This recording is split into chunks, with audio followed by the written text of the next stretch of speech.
Amahoro murakomeye muraho kaze ku rubuga rwacu tubiyage media tuyaga ivyo byose bishobora kuduteza imbere mu buzima bwacu. Murabona ko muri no minsi hari ubukene bw'ifumberi. Muri no minsi hariho abantu babonye post nasize ngaha kuri Facebook barambaza ati none iyo fumberi ikora gute, imeze gute, tuyikura he? Ni byinshi bashatse kumenya ivyari ivyo. Ariko kandi izi mbuga naho tuzigishirizako hariho ikintu kimwe mbega womenye igituma ahabona ari bake canke womenye igituma bakurikirana ibindi ko ndababareka ari bake. Kenshi abantu ari ibintu bakunda kuraba ku mbuga nanjye ntashobora gushirako. Ubwa mbere uwoza n'ibintu bijanye n'ubuhumbu wobona ko abantu benshi bacha bayikurikirana. Ubwa kabiri woza n'ibintu byo kuvuga nabi igihugu wobona abantu benshi bacha bayikurikirana. Ariko je ngirinda bazanire ivyoza kuguteza imbere. Ari ivyoza kuguteza imbere. Mvutse uburimyi abantu benshi ntibakunda kurima. Mumva ko umenga ndabasubije kwisuka. Mbega urazi yuko abantu bazoguma barya gushika bapfe? Nta musi numwe abantu batazoguma bambara. Nta musi numwe abantu batazoguma bivuza. Nta musi numwe batazoguma barya. Kandi bivanye n'ukuntu bafungura bizoca bikwegana n'ukuntu bazoza kwivuza. Jewe rero no munsi ndakuzaniye ifumbere kama. Ni ifumbere yitwa Multiple Organic Plus Fertilizer. Donc ni ifumbere iva mu gihugu c'Ubushinwa. Ni ifumbere ikoreshwa mu mazi. Ikozwe mu mazi. Murabona kano gacupa ni kasi 1 litre. Muvuga litiro rimwe. Hariho kandi gatonyi ka 100 ml. Ifumbere rero iratejeje imbere ibihugu byinshi. Iratejeje imbere abantu benshi. Mbere no mu Burundi irabatejeje imbere. Hariho abantu benshi bariko barakoresha ifumbere kama. Ni organique, ibintu biri organique, sico kimwe n'ibintu biri chimique. Iyi fumbere irakora nk'ishwagara, yasubiza isi akanovera, ikongera igakora nka novuga ati ingaburo z'ibitungwa. Ibitungwa bijya dutunze. Iyi fumbere rero ije ari kirumara ku murimo. Jewe mwarabonye naberetse kuri runo rubuga nyene.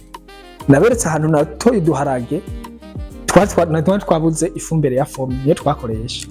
Mugabo ndatozwe duharaga ahantu twari turi ndadupompa inshuro zitatu. Ni hajya mwabonye ibiharage unye narahejije gupompa sinzosubira ko nabipompa gatatu gusa. Bibaye ngombwa urashaka gushira ko n'irya kane. Mugabo je ko ndabibona byameze neza nje mvuga ati aha ndahejeje. Naberetse uturengarenga tungahe nakoresheje ifumbere. Aka kantu je sino kubwira ati karazimbye. Oya, karazimbutse uravye aho gakora. Iyi litiro ikora kuri 2 hectare. Hectare zibiri ukadukora kuva mu ntango kugira gushika byere. Ico usabwa gukurikirana ingene iyi fumbere ikora no kumenya uyiguhaye. Kuko abarundi kenshi barakunda kuca bafata ibi nyene bakaca bagenda bakarondera bakagira bakabipirata. Jewe nyene ndakwigishije ibi uzi nizere untume akajya gafumbere gatoya ugenda upime nitasanga byo ndakubwiye ari ivyo uzociza umbarira ati bya bintu nasanze atari ivyo canka ari ivyo. Kuko nanje ndakubwira ivyo napimye jewe nyene. Kuko abarundi hajya kenshi bamanza kuraba aragenda akatora akantu agapima agasubira. Iyi fumbere wikeneye naho uzoba uri mu gihugu ikihe. Dufise amarezo ushobora kubana ati n'ugitega uri mu Ruyigi uri Makamba uri hariya ndashobora kubaza umuntu ari hariya ati wewe hari umuntu nuku genda kumpere ifumbere kwacu umuhereza amafaranga akaguha ifumbere. Ntubavugira ngo n'umufuko ngo ugera nikoreye wapi. Uzaka kakora ku hectare zibiri nimba tazufise urakura kajya ka 100 ml nako karakukorera ahantu hatari hato. Hanyuma ugatera imbere. Uburimyi nibwo nshinge y'iterambere mu Burundi dufise. Urashobora kuba ufise urupanga ati none ijeje no kora akantu kameze nk'igunira, kora akantu kameze nka trottoir, ushiremo hajya urushiramo irengare, ushiremo hajya urushiramo igazo, ufata agapande gatonya ugashiremo ibitunguru. Uze wirabire n'ifumbire. wewe nyene ni uzoca ugenda uteza imbere, wewe wize umeze neza ni uzoca uteza imbere bamwe basiga ku gatumba nabo barime bakoresheje ifumbire. Ifumbire abantu bamenshi barikoresha mu bigori, arikoresha mu biharage, barikoresha mu mavoka, barikoresha mu biti byose bashaka. Ni ifumbire rero, ifumbire nziza isubiza isa akanovera, ni organique si chimique. Ifumbire kandi uriko urayikoresha, uriko urayigura, urashobora gukora ugasanga uko ugenda uragura niko ugenda uraduga amagrade. Ivyo navyo sindabikwigiriza hano, ngiye nshire link ngaho onye kuri iyi video munsi.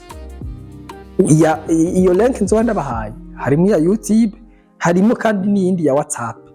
Ucuja kuri urwo rubuga rwa WhatsApp tuganirireho, ndakwereke aho uzoja kwiyandikisha, winjire mwishira hamwe, wikorere business yawe, maze nawe uzoshike muri babandi mwabona video twashira ngaha yabagiye mu Bushinwa, yabariko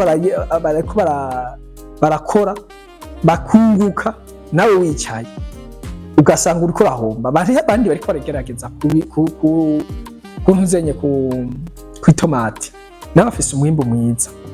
Umuntu uri mwisare utaramenya ivyo bintu, niho ndi hafi yawe, weho ni muhira. Abandi muriko muri rubuga ndabasaba muyihanahana iyi video, muyikwiragize, hanyuma abantu benshi baze twigishanye ibyo duteza imbere dushike kuri yambona kazoza. Apana kudukwigishanya ubwabitanyo ya, twigisha ibintu bimeze neza. Nimba iyi video yakuryoheye, gira like kuri runo rubuga, bipartage n'abandi.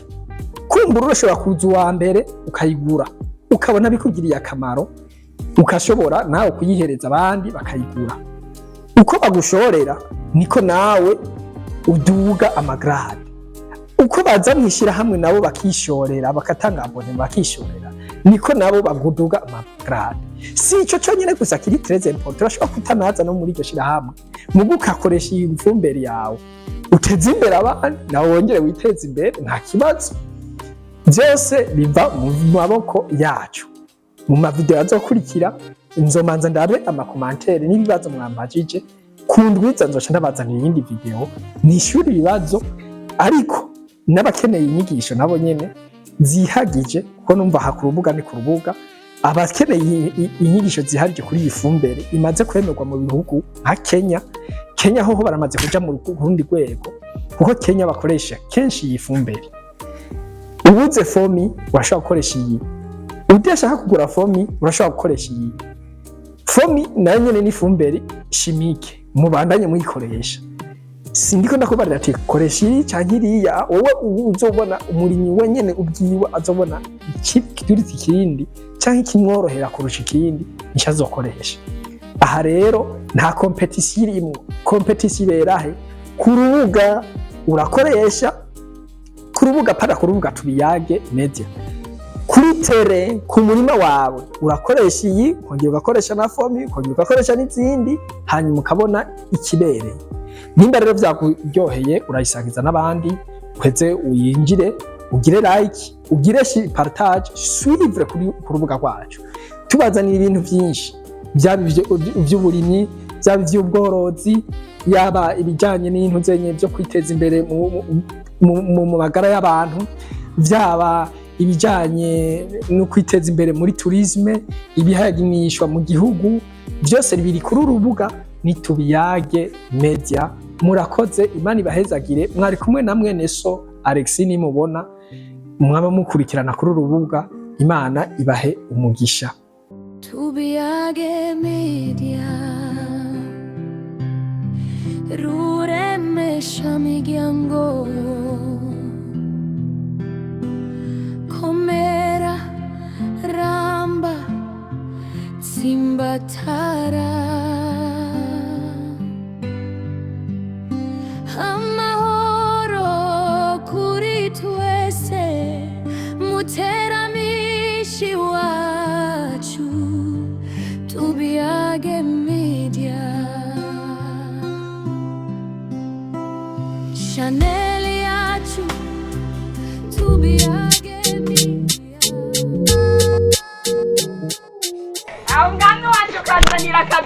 Jya ujya ugorabeza ngaho munsi y'inzu ndabivamwo. Ese kavinyu. None niki ko nari namaze kugorora agahogo? Iyi fumbire yitwa fertilizer green water ikozwe mu mazi isuzise kanovera.